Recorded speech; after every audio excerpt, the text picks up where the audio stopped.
Hello, my name is Mr. Abbott, and welcome to today's lesson on handling opposition in your arguments.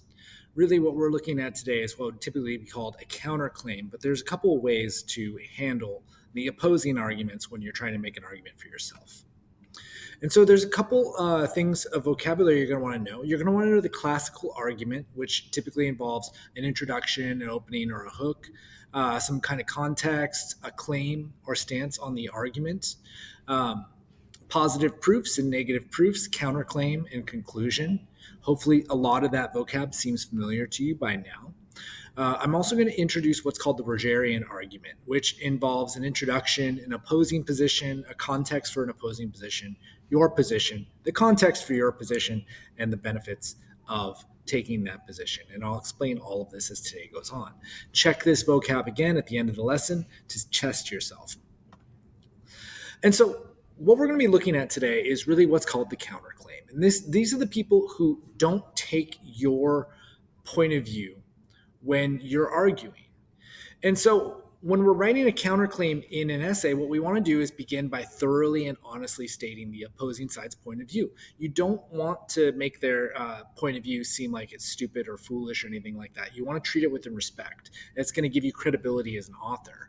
And so if we're taking a look at the now kind of ended marijuana debate, we could say something like this. If we were arguing that marijuana should not be made legal, and we had to address the counterclaim, we would say something like this. Others believe that marijuana should be made available for medical use. They claim that marijuana is natural and effective treatment for issues such as symptoms from cancer, AIDS, multiple sclerosis, epilepsy, and other conditions. Here, I'm clearly stating what they believe, why they believe it, in a fair and unbiased way. Now, a bad way to do this, a bad way to do the counterclaim would be something like this. There are idiots out there that think incorrectly that marijuana can help them with medical issues. You don't want to do that. You don't want to belittle the opposing side. And so if we're building from there, the next thing we want to do in our counterclaim is try to refute the information you've given about the opposite side. So here I listed the treatments. And so now I need to think of, okay, so why isn't this true? And so I could say something like, however, there are dozens of legal drugs that make marijuana unnecessary. Furthermore, marijuana could lead to a dependency or act as a gateway to more dangerous drugs that would cause more medical issues, right? So it's just attempting to argue the opposite, why, even though this is true for the opposite point of view, why my reader should still agree with me. Now, here's how you don't do this. If you were to say, here's the bad counterclaim example. There are idiots out there that think incorrectly that marijuana can help them with medical issues. However, they are really just stoners looking to get high. Really? Here now we're just doing name calling, right? It's not an effective counterclaim. I'm not addressing what the opposite side thinks in a realistic way. I'm just aggressively name calling the opposition, and this is not an effective counterclaim for most essays. This is something that you would find like on Fox News or something like this. And they use it quite effectively, but it's not going to be good for your essays. And then finally, in the counterclaim, you want to give your so what. And so you say something like, therefore, there's no real need for medical marijuana, and legalizing it could cause more problems than it solves, right? And once again, here's the bad way to do it. So your bad counterclaim would look something like this. There are idiots out there that think incorrectly that marijuana can help them with medical issues. However, they're really just stoners looking to get high. Therefore, anyone who wants to legalize marijuana is a hippie stoner. Really, nobody learned anything from that. And so this isn't a good way to write your counterclaim. It's just a way to name call. And while some media outlets might use this to belittle the opposite point, it's not really good argumentation. And if your reader isn't already on your side, they're not going to listen to you. Now, if you're really just what's called pandering to your audience and you're telling them something that they already believe, this will work really well, but it's not going to convince anybody else. And so everything we've been talking about so far in the essay writing is what's called the classical argument, right? Where we have an introduction, we have body paragraphs, we give a counterclaim, and then we give a conclusion. And this is probably how you're going to be writing your essay. And so taking a look at the classical argument, it starts off with an introduction that has some kind of hook. Typically, the hook is a story, a question, a quotation, or a hypothetical situation. We've talked about this before. You give the background or context. What is the conversation that's going on? Who are the different sides or perspectives in the debate? How does this look in society or historically? And are there any basic rules or assumptions about the debate? Now, in a 5-paragraph essay, the hook and context and claim, they're all grouped into the first paragraph. You don't necessarily have to group it that way, but typically, if you're just going for the traditional 5-paragraph essay, those things are all in a paragraph. But really, you should do what's best for your audience. Then we get into the body, and this is where we have what are called positive proofs and negative proofs. The positive proofs are the examples why your argument is correct, right? And so these are the body paragraphs that try to support your claim. And so they should be backed up by evidence. You can't just use your word on the subject. And this is where you're going to use your reasoning to convince your audience of your point. The negative proof, however, is your counterclaim. And the goal of this really is to list the opposing side's argument so that you can use their argument against them to help you make your argument better. This isn't always possible. Sometimes the counter argument is really reasonable, and you need to come up with a way of saying, okay, even though the counter side has this very reasonable argument, here's why you should still believe what I'm telling you. But sometimes the counter argument really doesn't have any weight, and you can just absolutely destroy it and really kind of prove your point. But this is what's typically considered the body of an essay.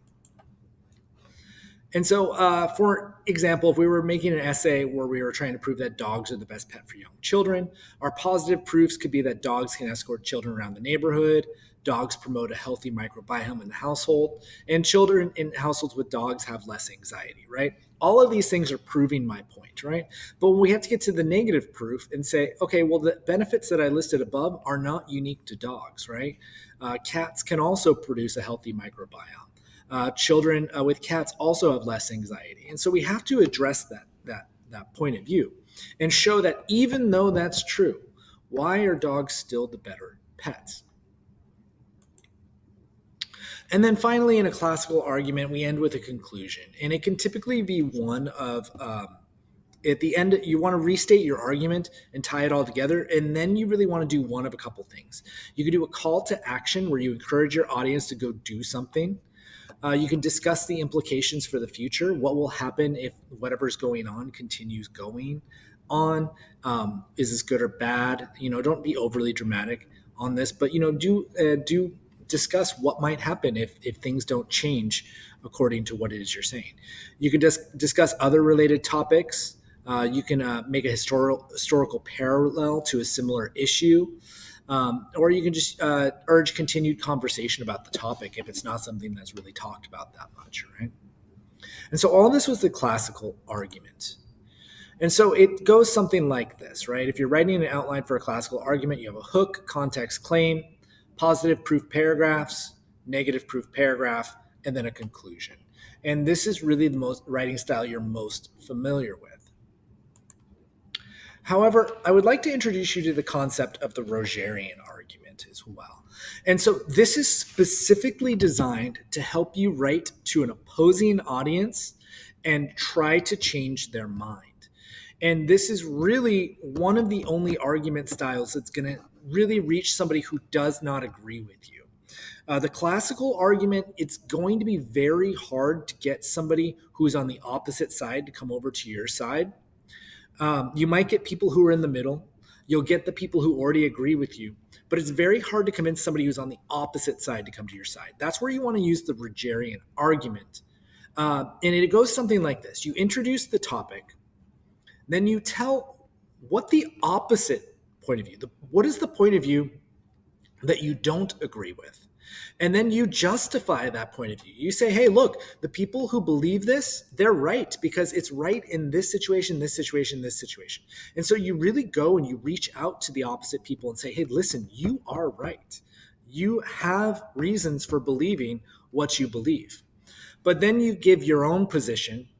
And usually it's a position that's in the middle that doesn't require the opposite side to go completely change their point of view, but just to change some aspects. You show how there are certain contexts where your position is correct, and then you list the benefits to your audience moving over to your side. And so it looks a little bit more something like this, right?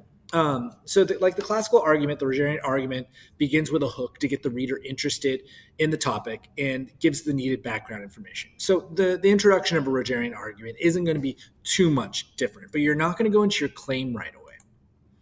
Instead, the first thing you're going to do is you're going to list the opposing position. And so you want to fully explain the opposing side's point of view. What do they believe?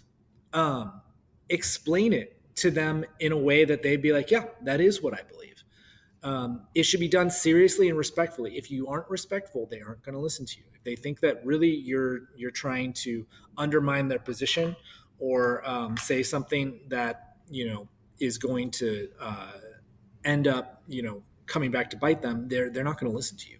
You really just want to show that you understand why those people believe what they believe.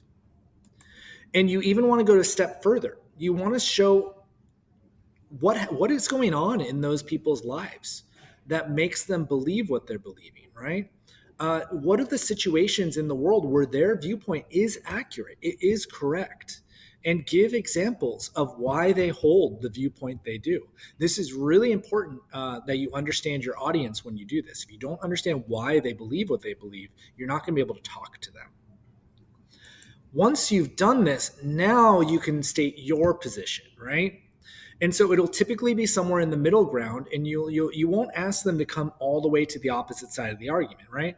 And so if you're talking to somebody who believes that marijuana should never be legal, you're not going to try and convince them to be on the side of marijuana legalization, but you might try to convince them to be somewhere in the middle, like decriminalization, right? And so explain how your point of view, what your point of view is, and how it's different and similar to your opponent's. And then you want to show the context for your argument. So what are the situations where your point of view is actually correct, right? And so are there different places or different times or different situations where what you believe to be is true is actually the right answer? You could also point out how the opposite position might be missing some information, right? Show this opposite position where how the opposing position is not really a valid position to hold in your opinion. And then finally, share the benefits. And so you're saying, okay, if you come over to my side, you agree with me on this subject, here are the benefits that are going to happen to you. You're not asking them to change all their beliefs or values, just some of them, right? And it usually will pose some kind of very real solution that the opposite side will be like, oh yeah, that is true. That is a good reason why we should believe this. And so the Rogerian organization, if it was an essay on immigration, would look something like this, right? So you start off by explaining some of the reasons why people are against immigration, discuss some of the historical concerns over immigration, such as a loss of cultural identity, security concerns at the borders, increased taxes or job insecurity. And so you're really showing that you know why some people who are afraid of immigration are afraid of immigration. But then you explain your new approach to immigration, and you discuss the reasons why this policy could work, right? And so, if people are concerned about loss of cultural identity, then discuss some of the historical contributions that immigrants have made to our society. If people are concerned about security, discuss foreign terrorism and how small a part of terrorism it is, and domestic terrorism might be the bigger one. If they're concerned about increased taxes, you could talk about how immigrants typically bring tax revenue. And so what you're doing is you're taking a look at their concerns, knowing their concerns, coming up with a solution, and then showing how your solution can actually turn their concerns into benefits for them, and then discussing all the benefits of this new policy. And so this whole style is optional for you, but it's really good at reaching the opposite point of view. And so here we go again. We have our vocabulary in the classical argument. I would recommend making sure that you understand these terms and concepts. That's a good chance that you'll understand how to write these. You should know kind of both the classical argument and the Rogerian argument. Now, just regardless of what writing technique you're doing, you want to make sure each paragraph is focused on a specific purpose, right? And so you should be able to stop what you're writing and answer the question, what am I trying to do with this paragraph? Why am I writing what I'm writing? I've talked about this in a previous episode or a better previous assignment lesson, but it's really important. Doesn't matter if you're writing Rogerian, if you're writing classical argument, you should be able to say, what is it I'm trying to do with this paragraph? What do I want from my audience? This is all thinking about your audience. Both these writing styles are thinking about your audience and what do they want and what do they expect from you and how can you reach them. Some purposes can be for your paragraph, you can relate to your audience, you can explain a concept, you can tell an anecdote, you can shift from one idea to another, you can connect two concepts, you can explain the implications of your evidence and reasoning. There's many more. There's many things you can do with your body paragraph, and they're all right as long as they're helping you reach your audience, but you need to know what they are. And so always be able to answer the question, what am I trying to do with this paragraph? Really, and you just want to write consciously. If you don't know why you're writing what you're writing, neither will your audience. Your ideas have to come first. You have to sit down and write and be like, I want to explain what I think on this. You have to have a message and then write. The worst writing comes from students being like, okay, I'm going to sit down and write an essay today. And they have no idea why they're writing or what they want to say. They just believe that they need to sit down and write an essay, and it really creates the worst writing. The best writing comes from a students who have something they want to say. And so let's take a minute and let's take a look at the instructions for completing your counterclaim assignment. Hello and welcome. Let's take a look at your lesson 5 practice on counterclaims. And so what we're going to be doing is we're going to be continuing the partial essay we've been writing throughout these lessons. And so I want you to practice trying to handle your opposition's views in your essay. So what you're going to be doing is you're going to be doing a refutation or a look at the opposite point of view in this partial essay that we've been writing, right? And so in the previous assignment, I had you write a body paragraph that was added to your introduction. And so the first thing you're going to do in this assignment is you're going to want to go to assignment 4 and grab the portion of your essay that's already been written, right? And so here we have your introduction and body paragraph. Now, going off of that same topic, what you're going to be doing is you're going to be writing a counterclaim here. And so you're going to summarize the opposing point of view, refute what the opponent says, and then give a so what and highlight each of these, right? And so here in this essay about banning school technology, I wrote from the point of view of my opponents. And this would be people who believe that smartphones should be allowed at school, right? And so first thing I did is I summarized the opposing argument. On the other hand, proponents of smartphones don't want to see any restriction on student use. These individuals believe that smartphones are a necessary line of communication between student and guardians. Often, parents and guardians worry they will not be able to converse with their students should the line of communication provided by their smartphones be severed. These families imagine a scenario where an emergency may arise and they need to contact their student immediately, but they cannot do so due to the student's phone being locked up. Now that's summarizing their point. Now I need to refute it, right? While this may seem like a valid concern, it is mostly driven by imagination and anxiety. The odds of an emergency coming up on a given school day are slim. Furthermore, if an emergency does occur, the school will need to be contacted in order to dismiss the student from class that day. So contacting the student is an unnecessary step in handling the crisis. Furthermore, if the event that requires communication is not an emergency, there's very little reason why the student would need to learn of it until the end of the school day. And then the so what, right? So why does it all matter? Frequent communication is a new development in human society. For millennia, our societies have functioned without constant communication. The idea that we now need to contact each other through personal devices is just anxiety that masks our own addiction to our device. This anxiety also keeps us checking our phones and distracts us from learning. And so here I'm trying to counter the point of view.